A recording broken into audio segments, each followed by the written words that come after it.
నా డౌట్ ఏంటంటే నాకు తెలిసి మీరు అన్ని ఛానల్ డాన్స్ షోస్లో రియాలిటీ షోస్లో పార్టిసిపేట్ చేశారు, చేశాను. కొన్నిట్లో రన్నర్ అయ్యారు, కొన్ని బీబీ జోడి విన్నర్ కదా మీరు. బీబీ మా టీవీలో బీబీ జోడీలో విన్నర్. విన్నర్ జీ తెలుగులో రన్నర్, జీ తెలుగులో సూపర్ జోడీ అని చేశాను, దాంట్లో రన్నర్ అప్. తర్వాత ఇంకా ఈటీవీ ఈటీవీ అంటే డి. మళ్ళీ డాన్స్ ఐకాన్ ఒకటి చేశాను, ఓంకార్ సర్ది. సో అందులో కూడా ఫైనలిస్ట్. సో ఏ టీవీ షోల్ని వదలకుండా అన్ని షోల్ని యూజ్ చేసుకుని ఈరోజు కొరియోగ్రాఫర్ అయ్యారు మీరు. సో ఈ జర్నీలో కొరియోగ్రాఫర్ అనే పేరు వినడానికి బాగుంటుంది, కానీ వెనకతలు మీరు పడిన స్ట్రగుల్ చాలా పెయిన్ ఉంటుంది. సో మీ పెయిన్ ఎలా ఉండదు? అంటే ఎప్పుడైనా మధ్యలో వదిలేయాలనిపించింది? అంటే వదిలేయాలి అనిపించలేదు, బికాజ్ అది మనమే చూస్ చేసుకున్నాం కాబట్టి ఎక్కడ వదిలేయలేము.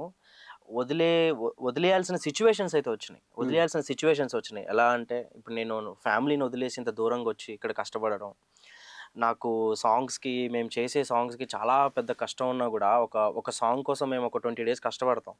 ఆ 20 days మాకు ఫుడ్ ఏంది, ఆ 20 days మనం ఏం తింటున్నాం, నేను ఎలా ఉంటున్నాను, అది ఒకటి ఫ్యామిలీకి చాలా, వాళ్ళు కూడా చాలా బాధపడుతూ ఉంటారు. ఏం తింటున్నాడు వీడు, ఎలా ఉంటున్నాడు, ఎక్కడెక్కడ ఏం చేస్తున్నాడు వాళ్ళకి తెలియదు. సో మనం ఏంటంటే పేరు తెచ్చుకోవాలి, నిలబడాలి ఇక్కడ, ఎందుకంటే దూరంగా వచ్చి ఇక్కడ చేస్తున్నాం, ఎప్పటికీ ఇదే మైండ్లో రన్ అవుతూ ఉంటుంది. ఇంత దూరం వచ్చి నేను ఇంత చేస్తున్నానంటే I have to make my parents proud, నా వాళ్ళని నేను చాలా ప్రౌడ్ ఫీల్ చేయాలి. సో అలా మాకు చాలా రోజులు అలా ఆకలి మార్చుకొని, అన్నం లేకపోయినా పర్లే, అంటే ఇప్పుడు మాకు ఒక సాంగ్ వచ్చినా కూడా ఏదైనా షోస్కి ప్రిపేర్ అవుతున్నప్పుడు కూడా మనకి ఆకలి అనేది, నాకైతే ఆకలి ఉండదు ఫస్ట్. ఇప్పుడు నేను ఎప్పుడైనా షూటింగ్స్, మన నార్మల్ రియాలిటీ షో చేసేటప్పుడు కూడా చాలామంది ఆ టీం వాళ్ళందరూ ఇబ్బంది పెట్టేస్తూ ఉంటారు. తినండి మాస్టర్ ఏం తినలేదు అంటే నేను అలా తిట్టేస్తూ ఉంటా. తిండి తప్పితే మైండ్కి ఏది రాదా మీకు, మనకి చాలా పెద్దది ఉంది, ప్రాక్టీస్ ఉంది, అలా చెప్పేటోడిని. సో వాళ్ళు కేర్ చేస్తున్నారు, ఎందుకంటే నేను పట్టించుకోను, సరిగ్గా తిన్నాను. When it comes to dance, నాకు వర్క్ ఇంపార్టెంట్ ఫస్ట్. నాకు చాలా ఇష్టం వర్క్ చేయాలంటే, డాన్స్ చేస్తూ ఇలా వర్క్ చేసుకుంటే చాలా ఇష్టం. సో అలా చాలా సిచ్యువేషన్స్ వచ్చినాయి. ఏది ఫ్యామిలీకి, అక్కడ డాడీకి ఏమైనా బాగాలేదన్నా కొంచెం మనీ పంపించడం, కానీ ఇంట్లో నాకు చెల్లి ఉంది, సో చెల్లికి హెల్ప్ చేయాలన్నా కూడా. సో ఇలా ఒక టైంలో పేమెంట్స్ సరిగా వచ్చేవి కాదు. మనం ఒక షో చేస్తే ఆ పేమెంట్స్ ఎప్పటికో వస్తాయి, మనకి తినేకుండదు. ఇవన్నీ అనిపించినప్పుడు అనిపిస్తుంది, అరే ఏదన్నా సాఫ్ట్వేర్ జాబ్ కన్నా వెళ్తే బాగుంటుందేమో అని. కానీ అక్కడ మనం చస్తూ బతకడం కన్నా ఇక్కడ మనం ఇష్టంతో కడుపు మార్చుకొని పని చేయడంలో ఎంతో తృప్తి ఉంది. ఆ హ్యాపీనెస్, ఆ తృప్తి అనేది వేరే పని చేస్తే దొరకదు. అంటే మాలాంటి డాన్సర్స్కి అయితే డాన్స్ చేస్తూ మనకి అన్నం లేకున్నా, డబ్బులు రాకపోయినా, అలా డాన్స్ చేస్తూ బతుకుతుంటే మాకు అది తెలియని హ్యాపీనెస్, ఆ పిచ్చి, ఇంకా ఇది ఏం చెప్పలేము. ఇంకా ఒక 35 to 50 అప్రాక్స్ సినిమాలకు మీరు అసిస్టెంట్ కొరియోగ్రాఫర్గా వర్క్ చేశారు కదా. అవును. సో ఫస్ట్ సినిమా మీకు ఎవరి త్రూ వచ్చింది, దాని రెమ్యునరేషన్ అంతా? As a choreographer, assistant. Okay. నేను యాక్చువల్లీ టీ కొరియోగ్రాఫర్గా డీలో చేస్తున్నాను.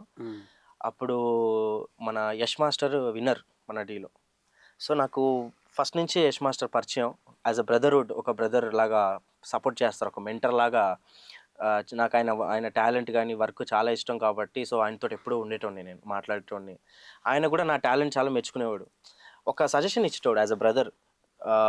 అంటే ఫ్యూచర్లో డైరెక్ట్ కొరియోగ్రాఫర్ అవ్వకురా, ఇన్ కేస్ నువ్వు మూవీస్ ఏమైనా చేయాలనుకుంటే అసిస్టెంట్గా ఫస్ట్ వర్క్ చేసి నేర్చుకో, అసిస్టెంట్గా ఎక్స్పీరియన్స్ అవ్వు, ఎక్స్పీరియన్స్ ఉంటే నేను రేపు ఎవరు ఆపలేడు, ఎక్స్పీరియన్స్ లేకుండా అయితే పోకు, బాగా నీకు టాలెంట్ ఉంది కాబట్టి మంచి వర్క్ నేర్చుకో, కెమెరా నాలెడ్జ్ అంతా నేర్చుకొని తర్వాత వెళ్ళు అన్నారు.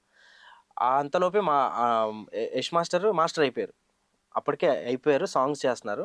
నా దగ్గర అప్పుడు కార్డ్కి మనీ ఉండేది కాదు. సో నేను మెల్లగా రియాలిటీ షో చేసుకుంటా మెల్లగా అలా డబ్బులు కూడబెట్టుకొని యూనియన్లో కార్డు తీసుకున్నాను, డాన్సర్ కార్డే తీసుకున్నాను. నేను ప్రాపర్ ప్లానింగ్తోనే చేసుకున్నాను అన్ని. సో ఫస్ట్ డాన్సర్ కార్డు తీసుకున్న ఎమ్మటే Yash master first song opportunity పిలిచారు నన్ను. ఏ సినిమా? ఏక్ మినీ కథ అని, గాంధీ గారు డైరెక్షన్, ఏక్ మినీ కథ అని ఒక ఓటీటీలో రిలీజ్. అవును, అది సింగిల్ కార్డ్ చేశారు మాస్టర్. సో ఆ సినిమాకి ఫస్ట్ నన్ను అసిస్టెంట్గా పిలిచారు. సో అక్కడి నుంచి కంటిన్యూ, ఇంకా యష్ మాస్టర్ ఎన్ని సాంగ్లు చేస్తుంటే ఇప్పటి వరకు అన్ని సాంగ్స్కి నేను అసిస్టెంట్. సో కంపోజర్గా ఉన్నాను, అండ్ అన్నిట్లో హెల్ప్ చేసుకుంటూ ఆయన కూడా నాకు సపోర్ట్ చేసుకుంటా కంటిన్యూస్గా వర్క్ ఇచ్చేవారు. So that's the thing. అలా ఎంటర్ అయ్యాను.